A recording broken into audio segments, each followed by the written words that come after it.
Something is wrong, but you don't know what it is. And that's the part that makes it so hard to explain. Because if something were obviously wrong, a loss, a failure, a visible wound, you could point to it. You could tell someone, this is why I feel this way. But nothing is obviously wrong.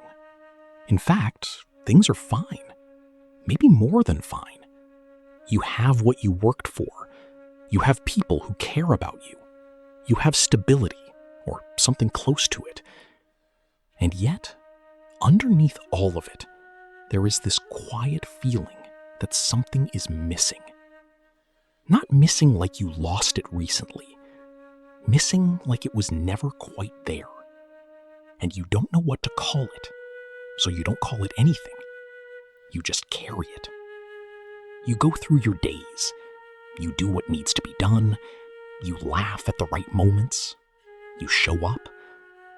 But somewhere behind all of it, there is a kind of flatness, a hollowness that doesn't announce itself loudly. It doesn't feel like grief or panic or the heavy weight of sadness.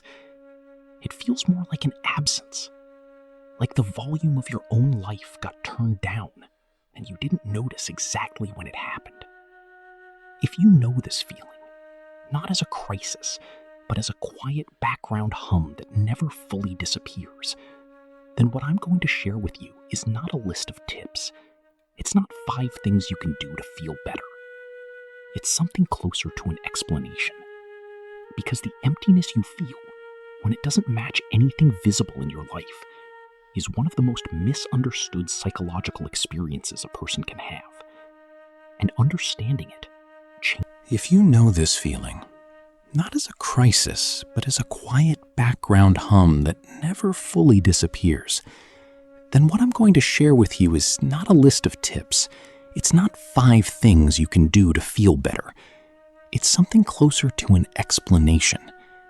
Because the emptiness you feel when it doesn't match anything visible in your life is one of the most misunderstood psychological experiences a person can have. And understanding it changes something. Not all at once, but in the way that matters. Let's start with what emptiness actually is, and what it isn't. Most people assume that feeling empty means feeling nothing, but that's not quite accurate. Feeling empty is different from feeling nothing. Feeling nothing is numbness, a shutdown, a wall. Emptiness is more like a presence in itself. It's the awareness of an absence. Something was supposed to be here, and it isn't. You can feel the shape of what's missing without being able to name it. And that quality, knowing something is gone without knowing what, is what makes it so disorienting. It also doesn't look like depression from the outside, and often doesn't feel like depression from the inside, at least not in the way most people imagine depression.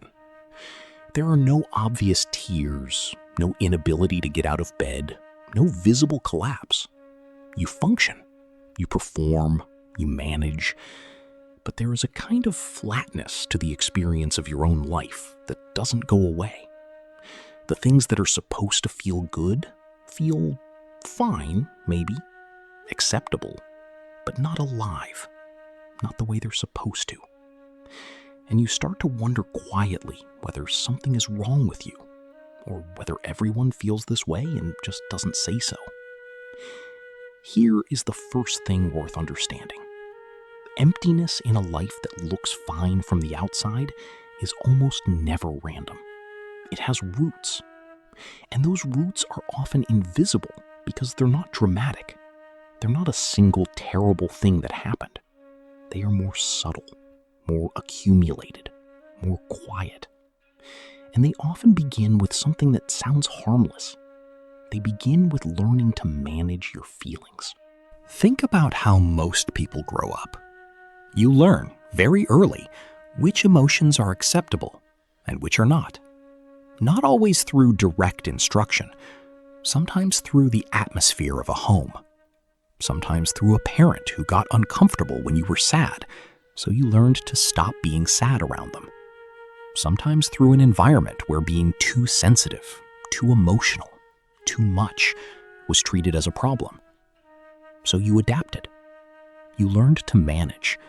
You became someone who handled things. Someone who kept going. Someone who didn't need too much. And this looked like strength. It looked like maturity. It was praised, often. People said you were so responsible, so put together, so easy. And you believed it because it felt like an achievement. But what was actually happening underneath was quieter and harder to see. Every time you suppressed what you actually felt, every time you replaced your real response with the managed one, you were turning down the volume on your own inner experience. Just a little. Not enough to notice, but consistently, over years. And here is what happens when you spend long enough doing that. Your mind becomes very good at managing feelings before you even fully feel them. The emotion starts to rise, and something intercepts it before it reaches awareness. You don't decide to suppress it. You don't even notice it's being suppressed. It just doesn't arrive. And over time, that creates a gap between you and your own emotional life, a distance, a flatness. What you feel in response to things stops being vivid because the mechanism that was designed to protect you from overwhelm starts blocking everything, including the good things, including the things that were supposed to matter. This is one of the most overlooked causes of feeling empty. Not trauma, not loss, not crisis, just years of quietly managing yourself into a life that functions beautifully on the outside and feels like nothing much from the inside. But there is a second layer, and it goes even deeper. There is a concept that the psychologist Viktor Frankl called the existential vacuum, and it describes something very specific. The experience of a life that has everything it needs to be a good life. Security, relationships, comfort, routine, but lacks meaning. Not dramatic meaning, not purpose with a capital P, but the smaller, more personal experience of feeling like what you are doing is genuinely yours. Like the shape of your days reflects something true about who you actually are. Here's a question that most people have never consciously asked themselves. How much of the life you are living was built around what you actually wanted, and how much was built around what you were supposed to want? Because these two things can look identical from the outside. The job that checks all the boxes, the relationship that makes sense, the apartment, the routine, the weekends, the group of people you see. All of it can be objectively fine, objectively good even, and still produce a persistent, quiet emptiness if none of it was chosen from a place of authentic desire. If all of it was constructed to satisfy expectations from family, from culture, from the version of success that was handed to you before you were old enough to question it, then even when you achieve it, it doesn't feel like arriving somewhere. It feels like continuing to perform. And that is a specific kind of emptiness. Not the emptiness of someone whose life is falling apart. The emptiness of someone whose life is going exactly according to plan, and who feels almost nothing in response to that. There's another piece to this that most people never connect. The brain has a mechanism called hedonic adaptation. It means that your baseline sense of well-being adjusts over time to whatever circumstances you're in. Things that once excited you become normal. The new apartment becomes just the apartment. The relationship that once felt like a miracle becomes the relationship. The job you worked for years to get becomes the job you go to on Monday. None of this is a character flaw. It's biology. Your brain is designed to normalize the good things so that it can stay alert to change, to threat, to novelty. But the side effect is that ordinary life, even a good ordinary life, eventually produces a kind of low-level flatness, a sense that something was there at the beginning and isn't quite there anymore. And if you don't understand this mechanism, you interpret it as a sign that something is fundamentally wrong with you or with the life you chose. So you try to fix it. You scroll, you fill the silence, you stay busy. Not because busyness is enjoyable, but because stillness is unbearable. Because in stillness, the emptiness becomes audible. You can hear it, and you don't know what to do with what you hear. So you keep moving. You add things. New hobbies, new plans, new distractions. And they work, briefly. The brain responds to novelty. The flatness lifts for a moment, and then it comes back. And you add something else. And slowly, without realizing it, the entire architecture of your life becomes oriented around not feeling the emptiness, rather than actually addressing what it is. This is where things get complicated, because the strategies that help you avoid the emptiness in the short term are often the same strategies that deepen it over time. Constant stimulation teaches the brain to require constant stimulation. And under all the stimulation, the real thing you're not facing, the disconnection from yourself, the unprocessed feelings, the life that looks like you but wasn't really chosen by you, continues to sit there, unchanged. Here is the thing about emptiness that almost nobody says clearly. Emptiness is not a sign that something is wrong with you. It is a signal that something needs your attention, that somewhere in the construction of your current life, something authentic got left out. Not because you failed, not because you're broken, but because the world we grow up in is very good at telling us what a good life looks like, and not very good at helping us figure out what a true life feels like. The difference matters.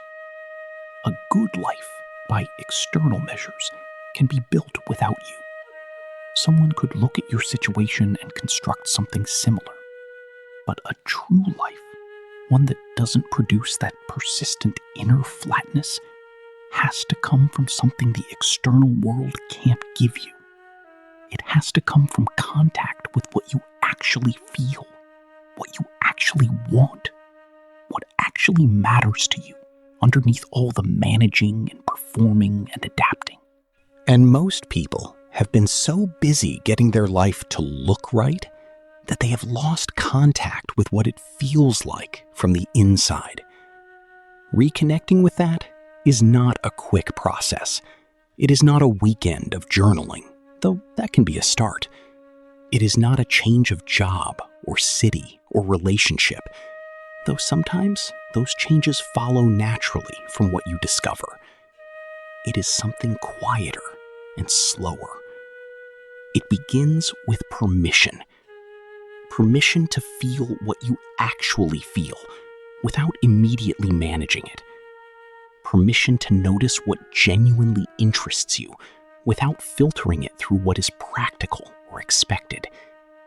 Permission to sit in stillness without filling the silence.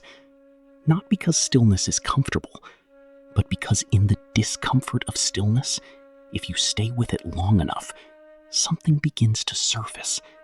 Something you stopped listening to a long time ago. It is not a dramatic thing. Most people describe it as subtle. A small shift. A moment where something feels real in a way that things haven't felt real in a while. A conversation that doesn't require any performing. A few minutes doing something that has no purpose beyond the fact that it means something to you. A sensation of being inside your own experience, rather than observing it from a careful distance. These moments don't fix the emptiness immediately, but they are different from the flatness. And the more you create space for them, the more frequent they become. And slowly, the ratio shifts. The emptiness doesn't disappear all at once, but it begins to feel less like a permanent condition and more like a gap that is gradually, quietly being filled. Not by adding more to your life, by returning to the parts of yourself that were there before you learned to manage them away. Here is what nobody tells you about the person who feels empty despite a life that looks fine. They are not ungrateful. They are not selfish. They are not incapable of happiness. They are someone who built a life that functions and forgot to build a life that feels. And the moment they understand that, not as a failure, but as a starting point, something begins to change. Not loudly, not all at once, but in the quiet way that real things change.